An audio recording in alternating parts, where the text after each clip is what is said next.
तो दिखेगा।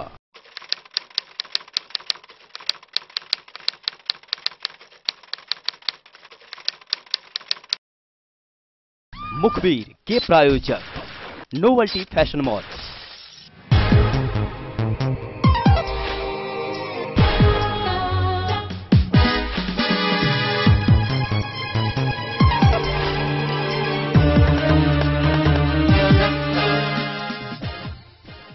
एक बार फिर हम हाजिर हैं अपराध और अपराध की दुनिया से बावस लोगों के चेहरों से नकाब उठाने। जराइम की दुनिया से वास्ता रखने वालों, साजिशों और वारदातों को अंजाम देने से पहले अब हो जाओ होशियार। अब छुप नहीं पाएगी ऐसे लोगों की करतूत, क्योंकि हर वारदात पर है हमारे मुखबिर की पैनी नजर।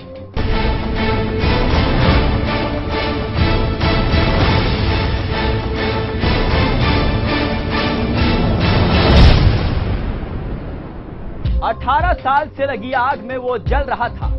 आंखें हर भीड़ में उस कातिल को तलाश करती। अपनी बहन के कातिल को उसके किए की सजा दिलवाना ही उसके जीने का मकसद बन गया था। हर सांस के साथ उसके कानों में बहन की चीख सुनाई देती थी और आंखों के सामने हर पल उस दरिंदे का चेहरा। वो बदले की आग में जल रहा था। बहन के कत्ल का वो लेना चाहता था बदला। 18 साल बाद पूरी हुई तमन्ना। इंतकाम की आग में जलता एक भाई। ये 18 साल का इंतकाम है। बदले की आग में जलते विनोद के कलेजे को उस वक्त ठंडक मिली जब उसकी तमन्ना पूरी हुई।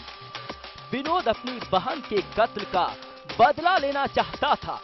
वो गुनहगारों को डालना चाहता था सलाखों के पीछे। सजना है मुझे सजना के लिए, सजना है मुझे सजना के लिए, जरा उलझी लटे सवार दूं, हर अंग का रंग निखार दूं के सजना है मुझे। बात 22 साल पुरानी है, जब देवघर की रहने वाली रेखा की शादी बड़े धूमधाम से गोपाल के साथ हुई थी। दहेज में ससुराल वालों की हर डिमांड पूरी हुई, लेकिन ससुराल में रेखा की खुशियों पर मानो ग्रहण लग गया। रेखा देवी जो है गोपाल दास की पत्नी थी। उसकी शादी जो 90 के पहले हुई थी,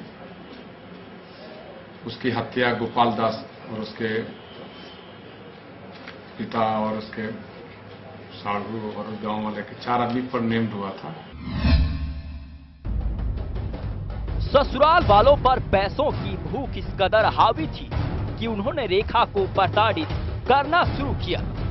रोज रोज के तानों और मारपीट से रेखा परेशान हो चुकी थी और जब जुल्म बढ़ता चला गया तो उसने इसकी खबर अपने घर वालों को दी। परिजनों के लाख समझाने के बावजूद रेखा के ससुराल वालों ने उस पर कहर बरपाना जारी रखा। आखिरकार वो वक्त भी आ गया जब दहेज के दानवों ने रेखा को हमेशा हमेशा के लिए मिटाने की ठानी। रेखा की मौत की घड़ी नजदीक थी।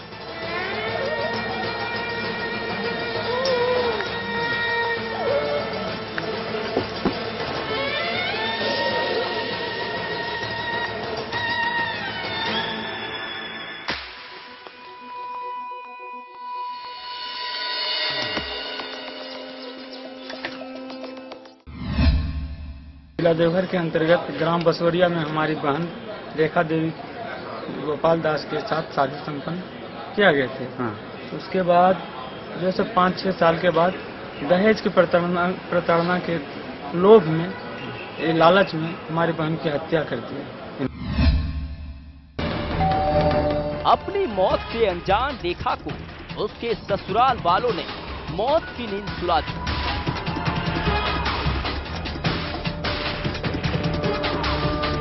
जब घर वालों को बेटी की मौत की खबर मिली तो उन्हें यह यकीन नहीं हो रहा था कि उसकी रेखा अब इस दुनिया से जा चुकी है।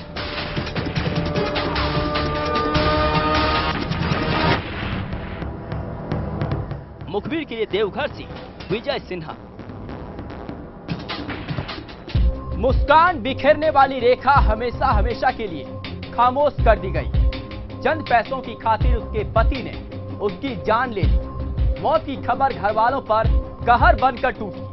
पुलिस अपनी रफ्तार से काम करती रही और गुनहगार चैन की नींद सोता रहा। लेकिन रेखा के भाई की रातों की नींद और दिन का चैन सब रेखा के साथ ही चला गया। खूनी जीजा की खोज में वो दर दर भटकता रहा। आखिर 18 साल बाद इंतकाम की आग बुझी और कातिल पहुंच ही गया सलाखों के पीछे। रेखा को मौत के घाट उतारने के बाद उसके ससुराल वाले फरार हो गए। बेटी की मौत की खबर सुनकर घर में कोहराम मच गया। लेकिन रेखा के परिजनों ने बेटी के कातिलों को सजा दिलाने के लिए पूरी ताकत लगा दी। उसके पति गोपाल दास और ससुराल वालों के खिलाफ दहेज हत्या का मामला दर्ज कराया गया।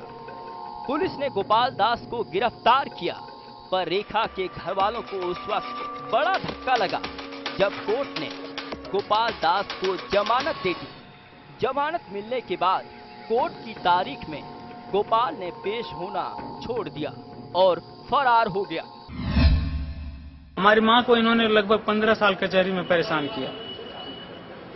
तो हम छोटे थे, माँ के साथ आते थे कचहरी। उस समय कितना उम्र था जिसमें बहन मरी? जिसमें मेरी बहन मरी थी उसमें मेरा उम्र लगभग 10 साल का था, 10 या 11 साल का था। इन्होंने मेरे जीवन पर बुरा प्रभाव डाला है। हम पढ़ लिख नहीं पाए। बहन की मर्डर होने के बाद हम पढ़ लिख नहीं पाए। मेरा लाइफ बर्बाद हो गया।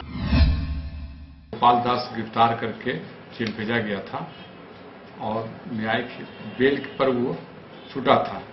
उसके बाद जेल पर नहीं जा रहा था। लगभग जो 18 साल से फरार था।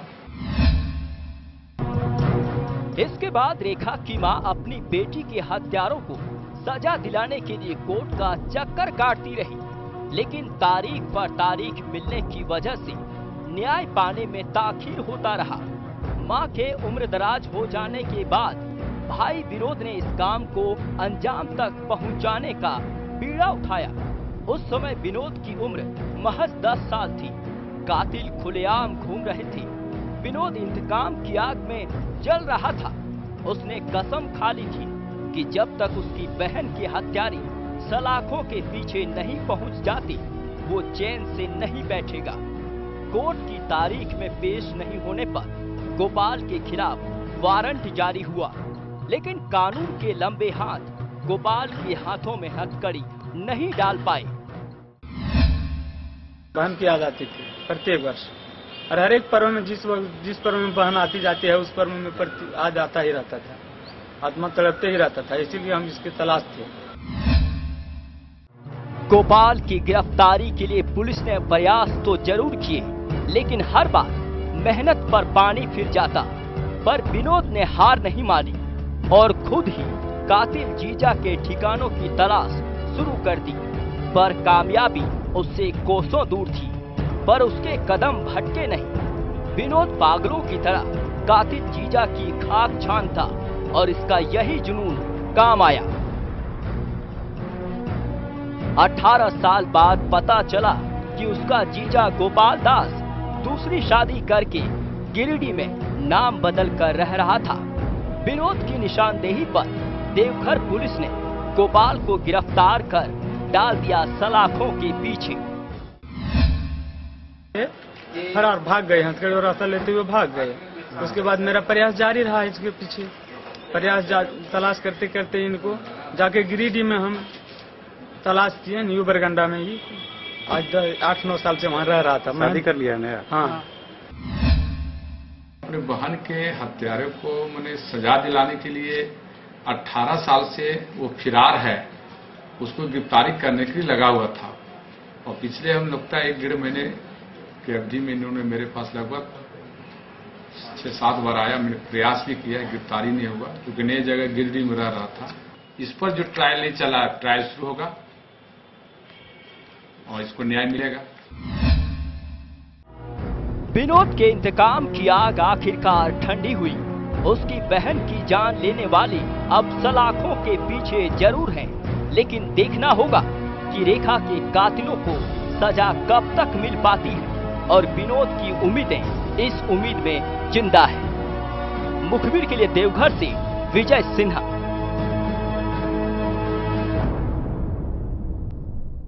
मुखबिर में वक्त है एक छोटे से ब्रेक का। ब्रेक के बाद देखिए किस तरह झारखंड बनता जा रहा है डायन खंड।